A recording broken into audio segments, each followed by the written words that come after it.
Welcome, everybody. This is Tim McDonald coming to you with another episode of Advocacy at Work. And today I am very delighted for the first episode ever to get outside of my sphere of knowledge of advocacy in the colorectal cancer space and talk with Nora Eigenbrodt with the National Eczema Association. How you doing today, Nora?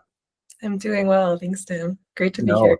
Yeah, I'm so glad you're joining us today and really excited. And have to thank Amy Niles over at Pan Foundation for connecting us. She was one of my first guests, so glad to have you here with us. Well, Nora, why don't you just tell us before we get started in too much about your role with NEA or NIA, as you refer to it as, and what your role is and what the organization does, just so we have kind of a framework of what we're going to be discussing here.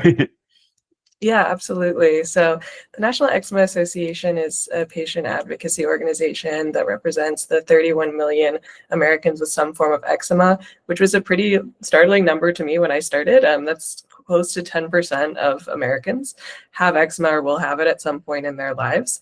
And really, we kind of tried to be the resource and the hub for people with eczema, for caregivers, as well as for researchers and healthcare providers as well. And we do that in multiple ways, but trying to understand the burden of disease, but also understand the eczema community and lived experience of people with eczema as well. And so we have an advocacy program. We do great in-house research as well. We fund research, and we work with healthcare providers, and we try to create tools and materials that are based on our sort of connection to the eczema community and seeking out what they need and what best serves them to help them with their journey. So, we want to serve those with anywhere on their journey. If you have severe eczema, if you have mild eczema and just need to know which skincare products you can use that won't flare up your skin or irritate it, or if you are just starting or prescribed an expensive new treatment and want to understand how to navigate your insurance and how to actually have access to that treatment in a way that's affordable and timely for you, really the whole range. And the work I do as Associate Director for Grassroots Advocacy with NIA is really about working directly with our patient and caregiver community, finding ways to help them leverage their personal stories and share their voices to make change on a system-wide level. Primarily federal and state advocacy is what we do as well. And specifically, often that falls into three buckets. One would be raising awareness of eczema, and one would be access to care. So trying to dismantle hurdles to accessing care and treatment for eczema patients. And then the third one would be funding research, eczema research specifically. Great. So I always like asking this question because I've never gotten the same response twice. But if I were to ask you to define advocacy when it comes to patient advocates, how would you define it? I know you just gave us the three buckets that you guys kind of use, but if you were to kind of sum up what advocacy is, what would you say? Yeah, it's a thought-provoking question. Yeah, I mean, I see advocacy as, taking an individual and giving them a platform. So, our work is really just, it's not about me going to the Hill and, telling my story as someone who works at NIA, but it's about how can I find ways to be that sort of seat at the table for our patients and for our caregivers, to help them be able to share their story, make their voice heard in a way that can have change that's larger than just at the individual level. When it comes to access to care specifically, I think about, I talk to a lot of patient advocates in my work at NIA who they kind of, it's very easy to get into the mindset of I'm spending 5 hours a day on the phone with my insurance company and it's me against the insurance company and there's nothing I can do and I'm just, being pushed around and I don't feel like I have a voice here, and not realizing that issue that may feel like an individual issue to them is actually something that we're working on, a piece of federal or state legislation that could solve that issue, not just for them, but for everyone in their position or many people across the country. And so it's that sort of providing a voice to make change on a larger scale that I think is really important, and that education. I think with eczema too, it's interesting coming into this role because eczema, I think the raising awareness piece is really, really important in a way that I wasn't familiar with working at sort of different patient advocacy organizations, that there's kind of a knowledge gap there. If you have eczema, you understand it, you know what it means, but there is kind of a misunderstanding, I would say, about the burden of disease.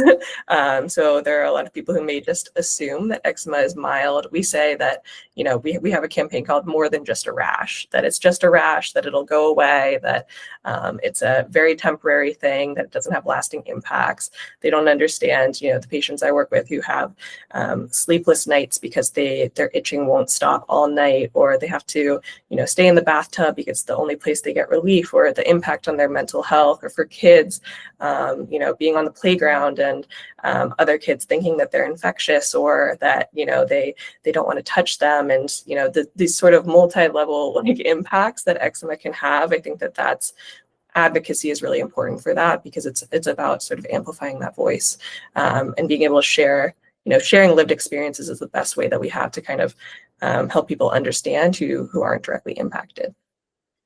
Yeah. So, and I know just from reading about your organization that you have an ambassador program.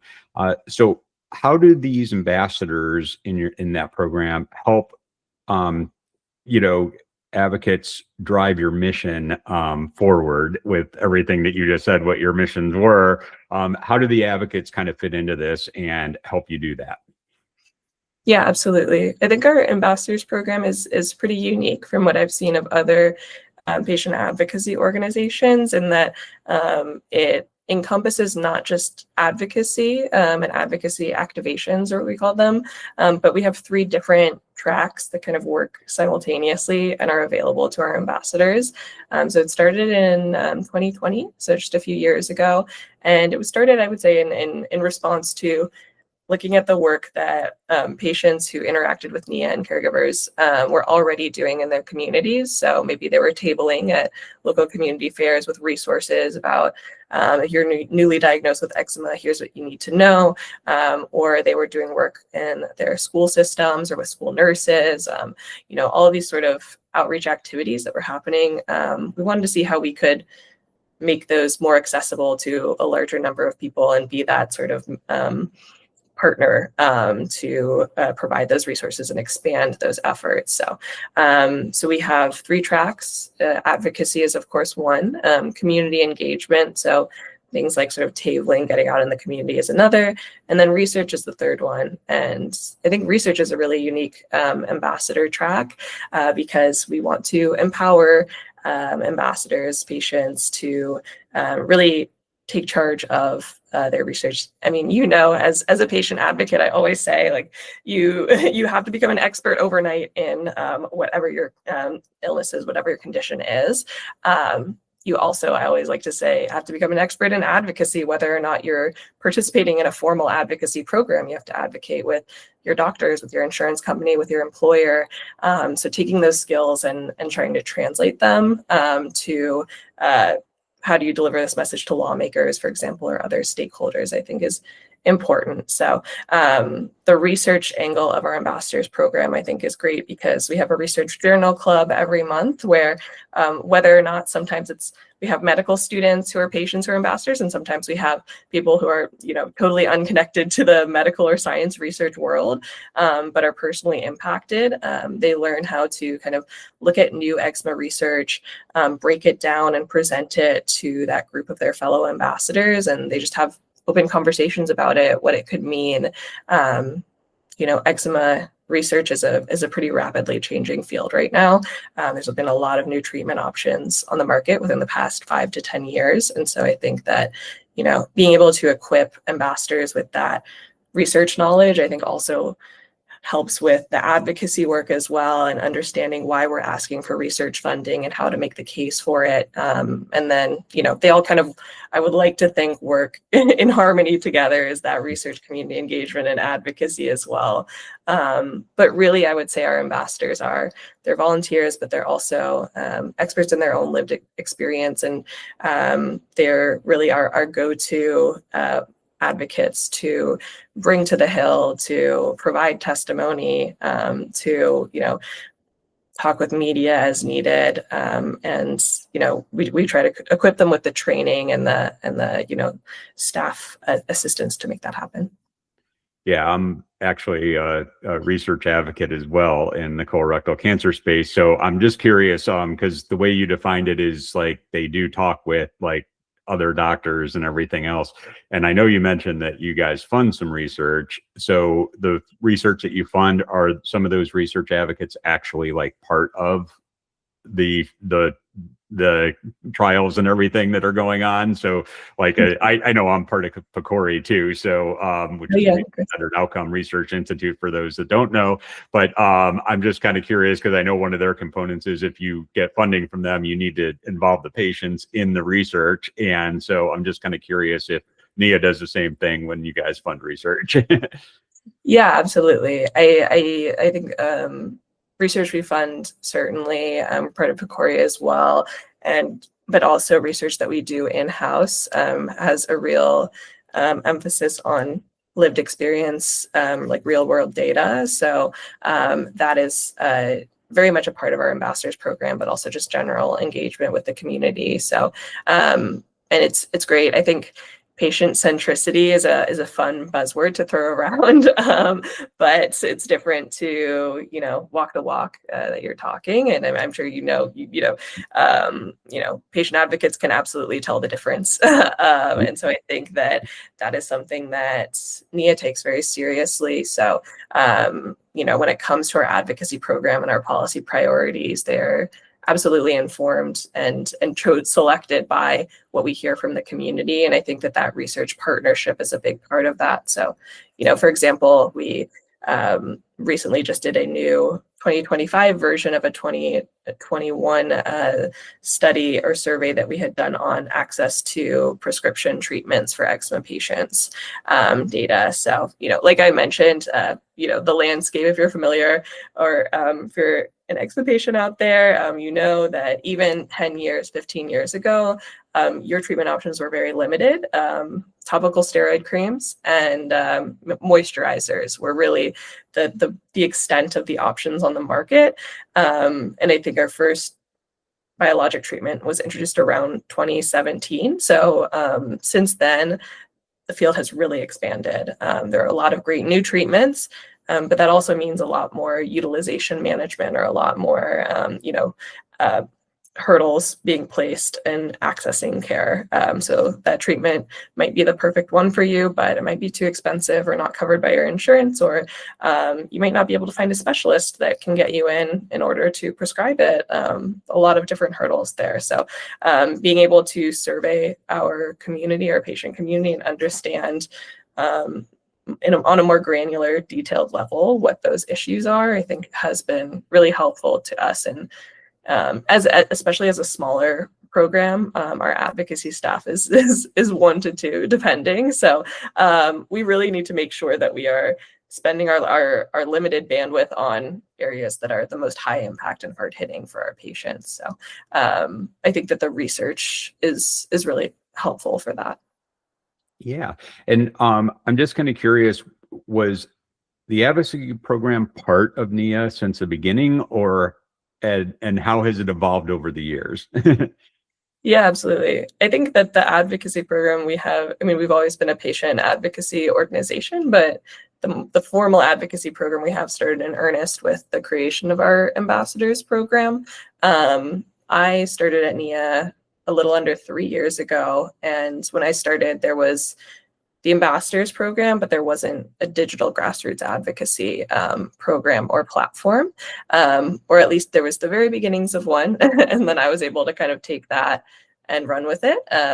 And so I think that's been a real evolution of our program, because of course, our ambassadors are really the top tier of, people who want to be engaged the most with us, who are the most invested in advocating, who will, again, like go to the Hill Days or participate in our virtual Hill Day, or, level up those opportunities. But I wanted to make sure that we were building, the base of that engagement ladder, of course, and meeting people where they are. And so I think building out that digital, monthly campaigns that we can do around our policy priorities, and trying to sort of gauge our audience's interest in advocacy, meet them where they're at, and then work on, identifying who in that digital advocate space then is interested in stepping up to be an advocacy ambassador and working with us has been great. So I think that's been a change, a semi-recent change, and I think digital grassroots data is also just great to kind of understand more about your audience, and again, like what they're engaged on. So what action alerts are performing best, and what are we getting the most traction with, what's important to our advocates, then can inform our ambassadors program as well. And as well as, of course, just having those digital touch points with legislators being really important to us too. Yeah. So, you talk a lot about what they do. Now I'm going to ask you, like, how do you actually measure that impact that your advocacy programs have? Yeah, I mean, that's the big question, right? And I don't think I've gotten an answer that is just like straight and narrow yet. So don't feel like I'm pressuring you to give me that. I know it always feels evolving and tough. I mean, yeah, of course, the easy way to measure impact is policy change, right?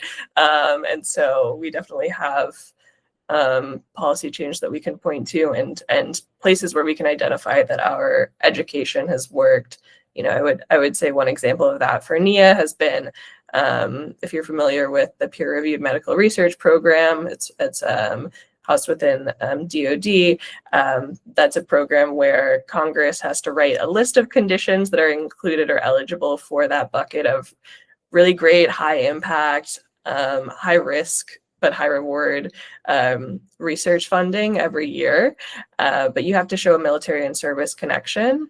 And so, if you can't show that connection, but also if you're not advocating for it, they just wouldn't know to include you on the list. It's a totally one-to-one sort of if you advocate for it, you have a chance. And if you don't, and in most cases, researchers will miss out on that funding in your disease area. And, the military or service connection to eczema is one that I would say similarly is, not something that people automatically know about unless they've gone through it. And so illuminating that, doing an educational campaign around that, has led to our success with being on that list in FY25 and FY26. And now, we're measuring that impact not just by being on that list, but by, are we getting research out of that? Are we getting great new eczema research out of that? And we're seeing, eczema researchers submit strong applications and be able to fund research. So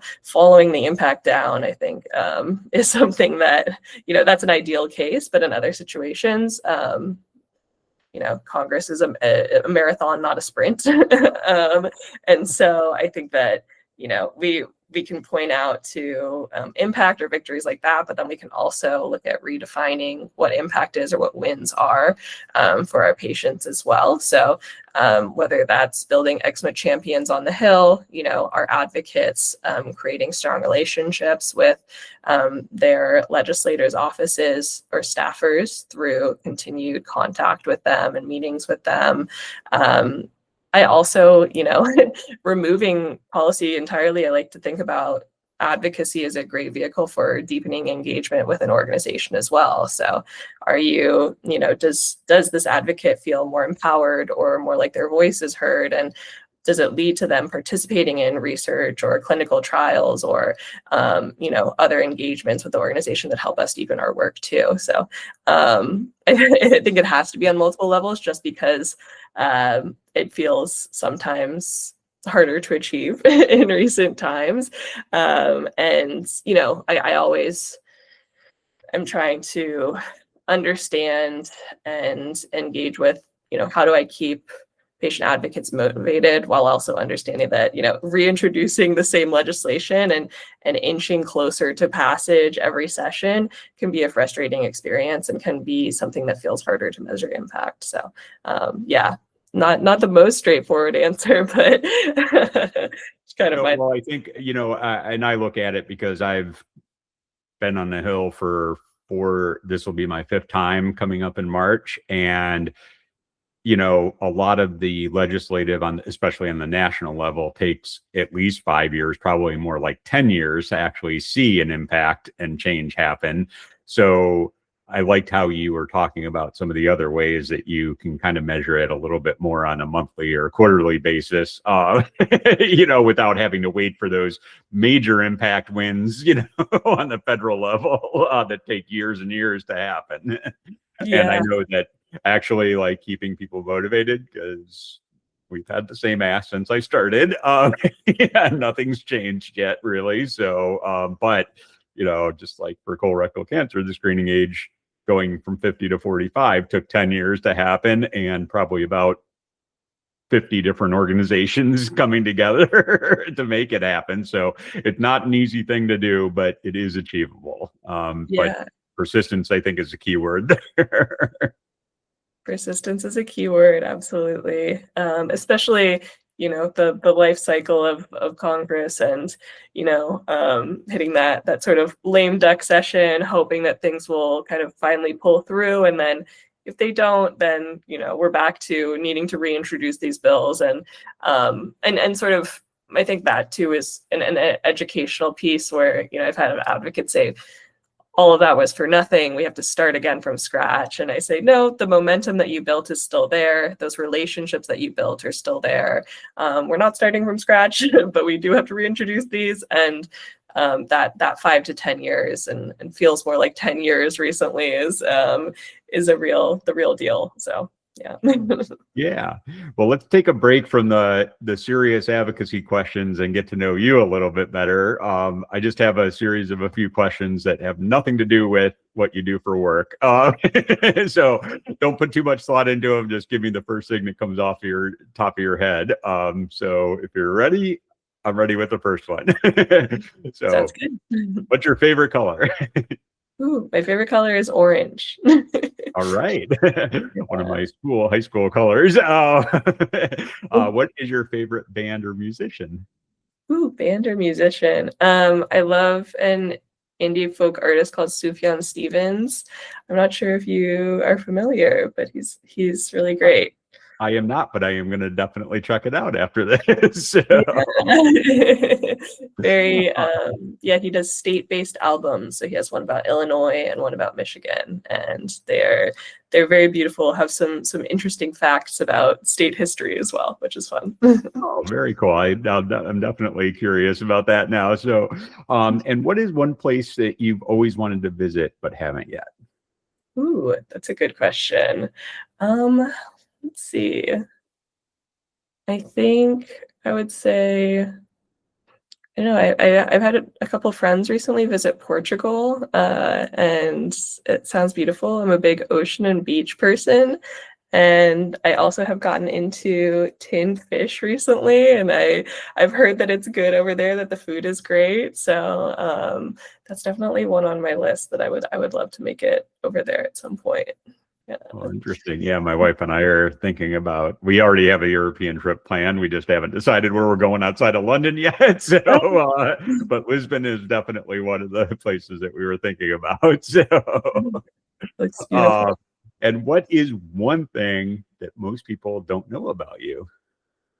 Ooh, that's a good question. I used to host a film club, and if anyone's familiar with the Alamo Draft House in DC on Bryant Street, I'm a big film buff. So in exchange for unlimited free movies, I used to host a film club there and just kind of break down different films each week, which was very fun. So yeah, that they still host the film club. So I always say, if you're interested, they pick some interesting choices, like sort of cult classics and films forgotten to time. So that's a fun fact about me.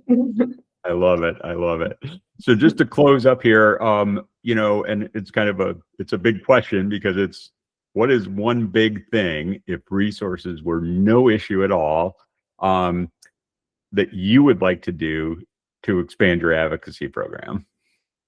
Yeah, absolutely. The first thing that comes to mind is, we are a small team, and so our reach by necessity has to be small. And what that means practically is, virtual opportunities, which I think are always great and have a place because of accessibility, right? Not everyone will be able to travel or want to for a variety of reasons, but I do hear a lot from our ambassadors that we work with that they would love sort of local or regional infrastructure or events. So if resources were no object, having regional hubs for NIA, or beyond that, state hubs one day, I think would help us on multiple levels. It would allow us to grow and deepen our engagement with ambassadors who are looking for in-person events, but it would also allow us to invest more into in-district and in-state advocacy, which I think is increasingly more important as the Hill gets busier and busier.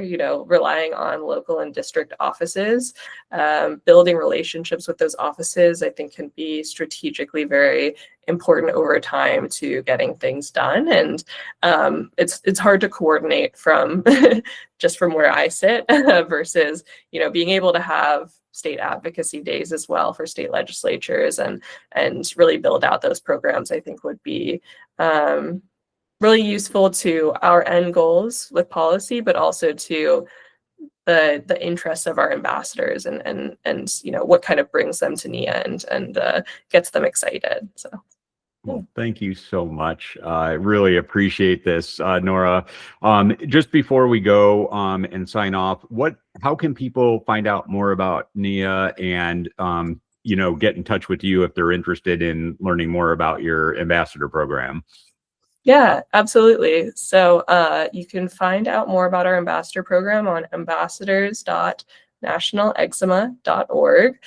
So you can learn about sort of our opportunities. If you yourself have eczema, or if you have a loved one or a caregiver of someone with eczema, or if you're a dermatologist and allergist, treat patients with eczema, highly recommend that you check us out and kind of discover the resources that we have to offer. And we would love to have you as part of our ambassadors program. Well, fantastic. Thank you so much again, Nora, for joining us today. And if you're listening, you're probably about a week away from the launch of my book, From Patient to Advocate. So just visit advocacyatwork.com. You can learn more about that after you're done watching the podcast. And I would really appreciate it if you did buy it and enjoyed it, if you left an Amazon review for it. So thank you so much for watching today. And thank you again, Nora. Thank you.